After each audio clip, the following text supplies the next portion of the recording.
নিস্তব্ধতায় প্রতিটি প্রাণে suit boot পরিহিত গমগমে আওয়াজটা যেন এক যুদ্ধ বা জের পদচারণা।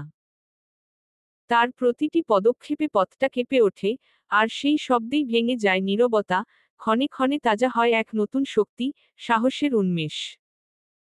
রোমের প্রতিটি মানুষ মুহূর্তের জন্য সেই শব্দে থমকে যায়, দৃষ্টি চলে যায় দরজার সামনে দাঁড়িয়ে থাকা লম্বা চওড়া, সুঠাম দেহের যুবকটির দিকে। তার হালকা চেহারা, মসৃণ ফর্সা ত্বকে উজ্জ্বল বর্ণটাও সবার নজরে পড়ে, ক্লিন সেভ করা মুখটাতে ছড়িয়ে ছিটিয়ে আছে গম্ভীর এক ভাব। মাথায় ছোট ছাটের, সোজা চুলগুলো সুন্দরভাবে সাজানো, যা তার পরিষ্কার চেহারার সঙ্গে একদম মানানসই।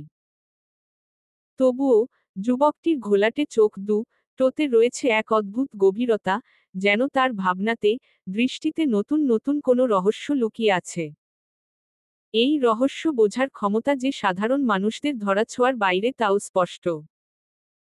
আচমকা আগমনকারী এই যুবকটির গায়ে পেশাদার ইউনিফর্ম, আর মাথায় সঠিকভাবে বসানো ক্যাপ, যা তার সৈনিক সত্তাকে আরও প্রাধান্য দিল। ছেলেকে দেখেই মা সবার আগে এগিয়ে আসলো, চোখে তার উদ্বেগের ছাপ। সেভাবেই, মা আনমনা স্বরে বললেন, কখন এলে, বাপ? তুমি আজ মেসে যাওনি? ইরফান মায়ের দিকে একবার শান্ত চোখে তাকিয়ে স্পষ্ট স্বরে বলল, আমি তো কয়েকটা দিন ছুটিতেই ছিলাম, মা। তাই ইমার্জেন্সি ডিউটি শেষ করে সরাসরি বাসায় চলে এসেছি। মৌসুমী তালুকদার আরও কিছু বলতে যাচ্ছিল, তার আগেই ইরফান মাকে থামিয়ে দিল। সবার দিকে একবার তীক্ষ্ণ দৃষ্টিতে তাকিয়ে টানটান সোজা হয়ে দাঁড়ালো। গম্ভীর কণ্ঠে বলল, what are you all doing in my room? Ask everyone to leave right now, মা। I am very tired. I need some rest. I will talk to you later. Mousumi Talukdar এরপর আর ছেলের কথা পিঠে কিছু বলল না। সবাইকে চলে যেতে বলল। ইশতিয়াক তালুকদার আরাফাতকে আসামির ন্যায় শক্ত হাতে ধরে নিয়ে গেল বসার ঘরটাতে। যাবার আগে আরাফাত একবার ইরফান তালুকদারের দিকে নিষ্পাপ চোখে তাকালো। এরপর মনেমনে কি বলল, ইরফান ভাই, আমি নির্দোষ। আমাকে বাঁচান। হয়তো বলল। যা কোনো কিছুই ইরফানের দৃষ্টির অগোচর হল না। ইরফান ভাইকে দেখে অধরার গুনগুন করা কান্নার স্বরটা আরও স্পষ্ট হল, ক্ষণে ক্ষণে নাক টানার শব্দটাও বাড়ল। সেদিকে ভুলেও একবার তাকালো না ইরফান তালুকদার। অধরা নিজের নিচু মাথাটা আরও নিচু করে নেয়। ইরফান ভাইয়ের দিকে আজ আর একবারও তার তাকানোর সাহস হচ্ছে না। এতগুলো মানুষের সামনে, লজ্জায়, অপমানে তার ইচ্ছে করছে রেও যেতে। অথবা এক ছুটে কোথাও পালিয়ে যেতে। কিন্তু, সে উপায় নেই। বড় খালা তার হাতটাও ধরে রেখেছেন। সব নীরবতায় আচ্ছন্ন বসার ঘর। ঘরটার মাঝখানে দাঁড়িয়ে আছে আরাফাত। অন্য পাশে জর্সর হয়ে দাঁড়িয়ে আছে অধরা। ওদের জন অন্য পাশে জর্সর হয়ে দাঁড়িয়ে আছে অধরা। ওদের জনের মাথাটাই নত। আরাফাত তীব্র ত্রাসে রীতিমতো ঘামছে, অধরা কাঁপছে। ওদের কাঁপির মাঝেই হঠাৎ ইশতিয়াক তালুকদার জড়কণ্ঠে সর্বপ্রথম আরাফাতকে প্রশ্ন করল, তুমি ইরফানের রুমে কি করছিলে, আরাফাত? তুমি জানো না, ইরফানের রুমে কাউকে ঢোকার অনুমতি নেই। আরাফাতের ভয়ার্ত মুখটা আরও আমসি হয়ে এলো।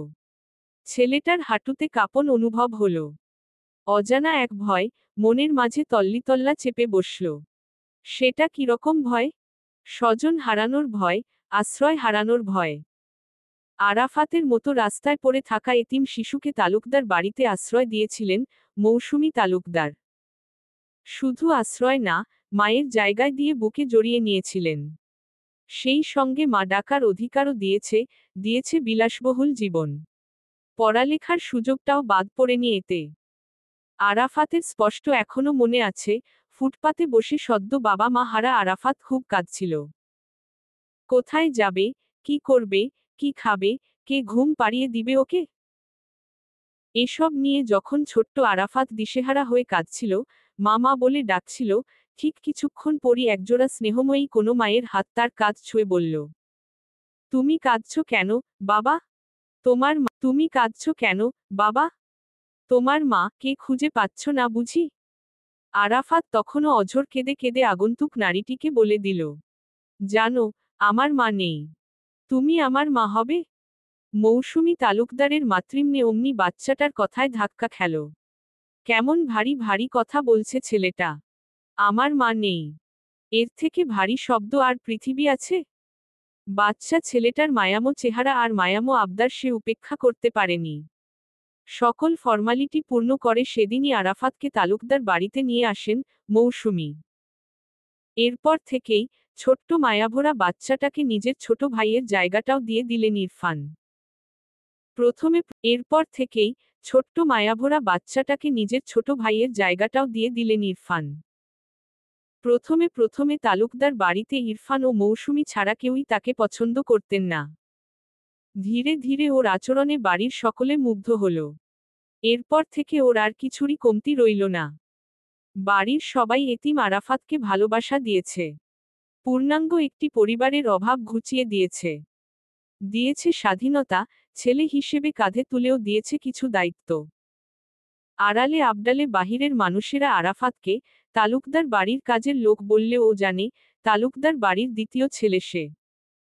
ইরফানের ছোট ভাই, ইরার বড় ভাই। ওদের দুই ভাইয়েরই তো একটিমাত্র আদরের বোন, ইরা। এছাড়াও রয়েছে আস্ত একটা কাজিন মহল। রয়েছে বন্ধু মহল। আরাফাতও এদের সবাইকে বড় আপন করে নিয়েছে। এরপর তো ভালোই যাচ্ছিল আরাফাতের দিনগুলো। তবে এই ঝড় নতুন করে আবার কেন এলো ওর জীবনে? জীবন থেকে কি কম হারিয়েছে আরাফাত? এবার বুঝি ওর থেকে শেষ আশ্রয়টুকু কেড়ে নিতে চাইছে নিয়তি। তার বেলায় নিয়তি এত নিষ্ঠুর। এসব ভাবতে ভাবতেই আরাফাতের চোখ জোড়া চিকচিক করে উঠল। এরই মাঝে আচমকা আবারও ইশতিয়াক তালুকদারের হুঙ্কার শোনা গেল। কথা বলছো না কেন, ইডিয়ট? আমি কিছু জিজ্ঞেস করছি না? আরাফাত ভয়ে ভয়ে একবার মায়ের মুখের দিকে তাকায়। মৌসুমী ইশারায় ছেলেকে আশ্বাস দিল যেন। সত্যিটাই বলো, বাবা। আমি জানি তুমি নির্দোষ। আরাফাত এতে একটু ভরসা পেল। শুকনো ঠোঁট জোড়া একবার ভিজিয়ে জড়ানো কণ্ঠে আওড়াল।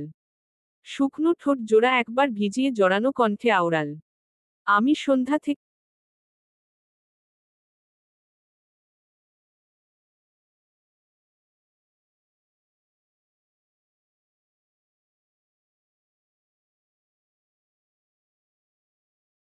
থেকে ইরফান ভাইয়ার সাথেই ছিলাম, বড় আব্বু। হঠাৎ ভাইয়ার উপর মহল থেকে ইমার্জেন্সি ডাক পড়ল, আর ভাইয়া তখনই চলে গেল। আমি আর একা একা কি করব, বন্ধুর বাসায় যাচ্ছিলাম ঘুমানোর জন্য। কেননা আমার রুমে বড় ফুপা আর মেঝো ফুপা আগেই ঘুমাচ্ছিল। বড়দের মধ্যে ঘুমাতে আমার অস্বস্তি লাগছিল। তাই ভাবলাম রাতটা বন্ধুদের সাথে কাটাবো, কিন্তু ভাইয়া যেতে দিল না। বারণ করে বলল, কোথাও যেতে হবে না, তুই বরং আজ আমার রুমটাতেই ঘুমাস, আমার রুম তো খালিই পড়ে আছে। আমি আর ভাইয়ার কথা অগ্রাহ্য করতে পারিনি। আমি বাসায় এসে খেয়ে আগে আগে ভাইয়ার রুমে গিয়ে ঘুমাচ্ছিলাম। কিন্তু এতটুকু বলেই থামল আরাফাত। ফাঁকা ঢোক গিলল বার কয়েক।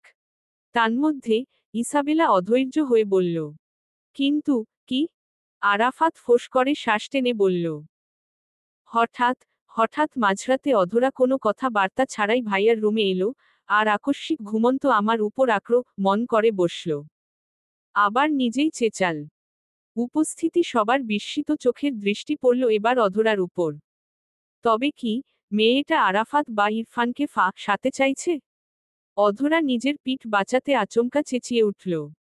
আরাফাত ভাইয়া মিথ্যা বলছে, মিথ্যা বলছে। আমি আগে ওই রুমে ঘুমিয়েছিলাম। আরাফাত এটা টের পেয়ে আমার ঘুমের সুযোগ নিচ্ছিল। উপস্থিত সবাই পড়ল এবার মহাদ্বিধায়। ইশতিয়াক তালুকদার থম মেরে বসে রইল সিঙ্গেল সোফায়। ছেলে মেয়েদের এসব শুনতেও তার অস্বস্তি লাগছে। বাকিরাও একে অপরের দিকে তাকিয়ে মুখ চাওয়াচাওয়ি করল। এদিকে আরাফাত ও অধরার চাপা তর্ক চলতে রইল। কাকে বিশ্বাস করবে ওরা? কে অপরাধী? এছাড়াও বিষয়টি বড্ড লজ্জাজনক। সুনামধন্য তালুকদার বাড়ির জন্য তো এটা আরো বড় অসম্মানজনক। সবাই যখন ভাবনার জগতে ডুবে যাচ্ছিল, আচমকা বাঁকা হাসল ইসাবেলা। অধরার কথার পিঠে দাদি চাপা স্বরে বলল, আরাফাত যখন তোমার ঘুমের সুযোগই নিচ্ছিল, তাহলে আমি সেটার স্বেচ্ছায় করার একটা সুযোগ করে দিই? কি বোবল, অধরা? দাদির ইঙ্গিত বুঝতে পেরে অধরা হকচকিয়ে উঠল। ভা ভা করে কেঁদে ফেলল। কিছু বলবে ও, তার আগেই দাদি মমতার দিকে তাকিয়ে বলল, আমাদের মানিজ্যত তো যা যাওয়ার গেলই। মমতা, তোমার কাছে আমি একটা প্রস্তাব রাখি। তোমার মেয়ে কে আমি আমার নাত আরাফাতের জন্য চাচ্ছি। মমতা চমকালো, ভরকালো। এতক্ষণ ধরে থমমে রে দাঁড়িয়ে থাকা মমতা মুখ খুলল। ভারী বিস্ময় নিয়ে সে বলল, আপনি কি বলছেন, মাউইমা? বাড়ির চাকরের জন্য আপনি আমার মেয়ে কে চাচ্ছেন? ইসাবেলাও খ্যাক খ্যাক করে উঠল। মুখ সামলে কথা বলো, মমতা। তুমি কাকে চাকর বলছো? আরাফাতকে? তুমি জানো না, আরাফাত এখন এই বাড়ির ছেলে। তোমার মেয়ের ভাগ্য ভালো যে, আমি এরপরও তাকে তালুকদার বাড়ির বউ করতে চাইছি। আরাফাতের জন্য কেন চাইছেন আমার মেয়েকে? ইরফানের জন্য চাইতে পারলেন না? মমতার মুখের এ বাক্য সরাসরি বলার সাহস হলো না। গিলে ফেলতে হলো এ কথা। কিছু উপায়ান্তর না পেয়ে সে ইসাবেলার বড় মুখের কথা খানা অতি তুচ্ছতাচ্ছিল্য করল। বলল, চাকর-বাকর যতই তালুকদার বাড়ি ছেলে হোক, তার রত তো আর পরিবর্তন করা যাবে না। আরাফাতও আর কখনো ইরফান তালুকদার হবে না। চাকর তো চাকরই হয়। থেমে নেই ইসাবেলাও। মমতাকে কঠিন কিছু কথা শোনাল। সেই সঙ্গে এটাও বলে ফেলল, এত কিছুর পরও তোমার এই অসভ্য মেয়ে কে কে বিয়ে করবে? আমি কিছু বুঝি না, ভাবছ? আমি মুখ খুললে কিন্তু খুব খারাপ হয়ে যাবে মমতা। আবারও বললাম, তোমার মেয়ে কে বিয়ে দেওয়ার এটাই শেষ সুযোগ। মমতা পড়ল অথই জলে। একমাত্র মেয়ে কে কি না শেষমেশ নাম পরিচয়হীন একটা চাকর শ্রেণীর ছেলের সঙ্গে বিয়ে দিতে হবে। সে এই কি করল? নিজের হাতেই নিজের মেয়েটাকে শেষ করে ফেলল। আসলেই তো, সবটা জেনে শুনে এরপর ওর মেয়ে কে কে বিয়ে করবে? মমতা অতি শোকে পাথর হয়ে গেল। সবটা শুনে অধরা চেতনাহীন হয়ে পড়ল। একে তো মানসম্মান সব গেল, এর উপর কি না বিয়ে করতে আরাফাতকে? এদিকে ইসাবেলা তার সিদ্ধান্তে অটল। ইশতিয়াক তালুকদার, মৌসুমী তালুকদার সহ বাড়ির মেঝো ও ছোট বউও চুপ করে রইল। মায়ের উপর সিদ্ধান্ত চাপিয়ে দেওয়ার মতো দুঃসাধ্য ওদের নেই। সবাই যখন নিজ নিজ জগৎ নিয়ে ভাবছিল, আচমকা সেখানে শোনা গেল ইরফান তালুকদারের গম্ভীর পুরুষালী কণ্ঠস্বর। চলবে। পরবর্তী পর্ব পেতে চ্যানেলটি সাবস্ক্রাইব করুন।